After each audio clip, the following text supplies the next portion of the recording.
साथियों नमस्कार, मैं विशाल कुमार और आज बात करेंगे जो साइंस एंड टेक्नोलॉजी द्वारा जो बीटेक और पॉलिटेक्निक कॉलेज में जो प्रोफेसर की नियुक्ति है उस पर हम जो कल वीडियो बनाए थे उस पर सवालों की झड़ी लग गई। बहुत सारे लोग फ़ोन करने लगे, व्हाट्सअप करने लगे और कमेंट बॉक्स में बहुत सारे सवाल आए और हम उस सवालों को लेंगे और एक एक कर उनके जवाब देने की कोशिश करेंगे और हो सकता है वो सवाल आपका भी हो, इसलिए इस वीडियो को अंत तक देखिएगा और बहुत पेशेंस के साथ देखिएगा। पहला सवाल था कि क्या 2019 में गेट स्कोर मान्य होगा। दूसरा सवाल था क्या एमटेक फ्रेशर स्टूडेंट अप्लाई कर सकते हैं। तीसरा था एक्सपीरियंस का कोई वेटेज मिलेगा। चौथा था शुद्धि पत्र क्यों आया department of science and technology द्वारा।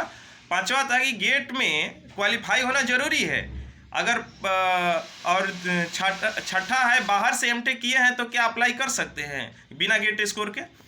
सातवां है कभी भी आप गेट पास किए हैं तो क्या स्कोर मान्य होगा, डेट ऑफ क्लोजिंग डेट बढ़ेगा क्या। आठवां था पॉलिटेक्निक कॉलेज और बीटेक कॉलेज के प्रोफेसर के लिए मार्क्स का वेटेज कैसे काउंट होगा। और एक सवाल जो हम पूछेंगे, तो इसलिए इस वीडियो को अंत तक देखिए। पहला सवाल था कि गेट 2019 के स्कोर क्या मान्य होगा। बिल्कुल होगा। आप अगर 2019 में ही गेट क्वालिफाई किए हैं और आप अगर अप्लाई करना चाहते हैं तो बिल्कुल अप्लाई कर सकते हैं, इसमें कोई दो मत की बात नहीं है। रही बात डिग्री, एमटेक फ्रेशर स्टूडेंट क्या अप्लाई कर सकते हैं। बिल्कुल कर सकते हैं। अगर यहाँ एक कंडीशन है कि अगर आपका जो डिग्री है वो 31 मार्च जो डेट ऑफ क्लोजिंग है उससे पहले क्लियर हो जाता है तो ये एक बहुत बड़ा कॉन्ट्राडिक्शन है विभाग के द्वारा कि डेट ऑफ क्लोजिंग से पहले आपको डिग्री अवॉर्डेड होना चाहिए, तभी वो फ्रेशर कैंडिडेट अप्लाई कर सकते हैं। अदरवाइज आप किसी भी ईयर में पास किए हैं, आपका 2019 में गेट स्कोर मतलब क्वालिफाई किए हैं गेट, तो आप अप्लाई कर सकते हैं क्योंकि इसमें एडिट किया गया है। शुद्धि पत्र में आप देखिए 2019 का गेट स्कोर मान्य किया गया है और 2019 के जो शुद्धि पत्र आया है इस बार उसमें बाहर से जो एमटेक किया है बिना गेट स्कोर के भी उनको भी शामिल किया गया है। ये दो चेंजेस थे, लेकिन उसके बाद भी और भी चीज़ें हैं। एक्सपीरियंस का कोई वेटेज नहीं मिलेगा बॉस। और चौथा था कि गेट क्वालिफाई होना ज़रूरी है, तो बिल्कुल आपको क्वालिफाई होना ज़रूरी है। और अगर 35 मार्क्स ही आते हैं तो 35 मार्क्स का 30% वेटेज आपको मिलेगा। लेकिन आप अगर केवल बीटेक हैं तो गेट होना क्वालिफाई होना कंपलसरी है।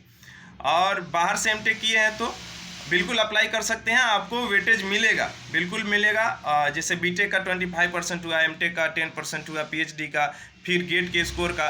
तो ये इस हिसाब से जो बनेगा वो आप साइंस एंड टेक्नोलॉजी के वेबसाइट पर जाकर शुद्धि पत्र को डाउनलोड कीजिए और उसको पढ़िए, आपको चीज़ें क्लियर हो जाएगी। और नहीं तो आप हमें व्हाट्सअप करेंगे तो मैं आपको वो पीडीएफ दे दूंगा, आराम से आप देख लीजिएगा। डिस्क्रिप्शन बॉक्स में कोई सवाल अगर छूट जाएगा तो उसका जवाब लिख देंगे और व्हाट्सअप नंबर भी दे देंगे। अब रही बात कि पॉलिटेक्निक और बीटेक प्रोफेसर के मार्क्स कैसे काउंट होंगे, तो अगर आप पॉलिटेक्निक कॉलेज में पढ़ाने के लिए अप्लाई करना चाहते हैं तो आपके बीटेक के मार्क्स के वेटेज ज़्यादा मिलेगा।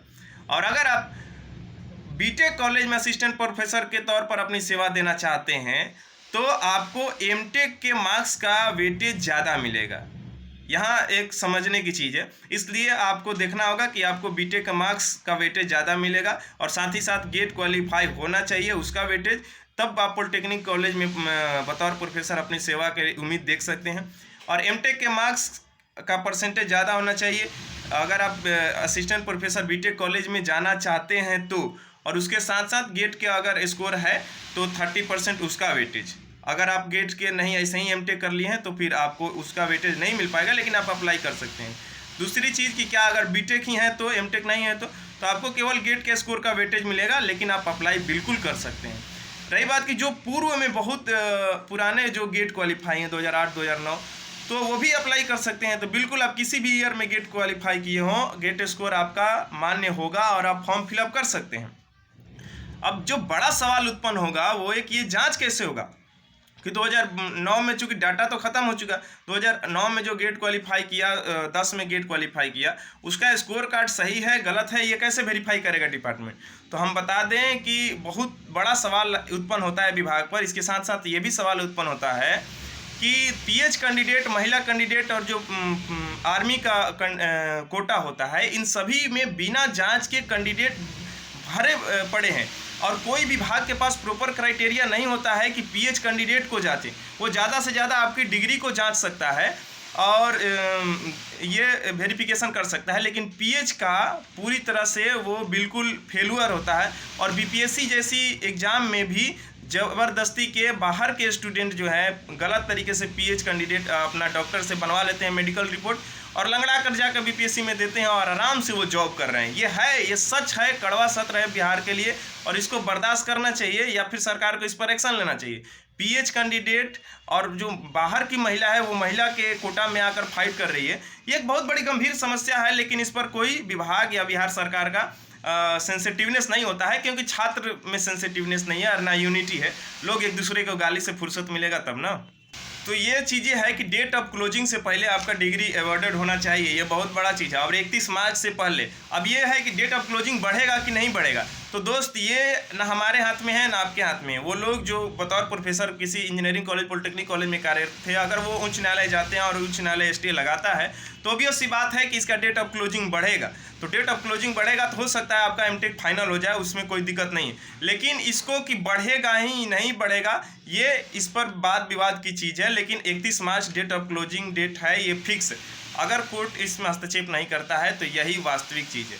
और दूसरी बात कि जो निगेटिव कमेंट कर रहे थे उनसे मेरा कोई संबंध नहीं है, ना हम उनको जवाब देना चाहते हैं, ना मेरे वो संघर्ष के दौर देखे हैं। 4 दिन से हमको जानते हैं और 44 की बातें बतियाते हैं, तो उस सब चीज़ों पर ना हमको जवाब देने का मन करता है और ना कुछ सोचते हैं। इसलिए थैंक यू सो मच। अगर आप इस चैनल पर नए हैं तो प्लीज़ आप रेड कलर का सब्सक्राइब का बटन दबा दें, क्योंकि हम यहाँ पर आपको बताने और एथी करने के लिए नहीं आए। हम लोग एक आंदोलनकारी हैं, जहाँ अगर गवर्नमेंट की फॉल्ट लगती है या फिर कुछ सवाल उठता है वहाँ पर ही हम वीडियो बनाते हैं। तो ये मामला तो 2-3 दिन से था, लेकिन जब शुद्धि पत्र हम लोग दिलवाए या डाला, जो कुछ भी है, कल साइंस एंड टेक्नोलॉजी में भर दिन रहे हम लोग, तो उसके बाद में ये जो चीज़ें आई उस पर हम बात और विवाद की बात कर रहे हैं। Thank you so much.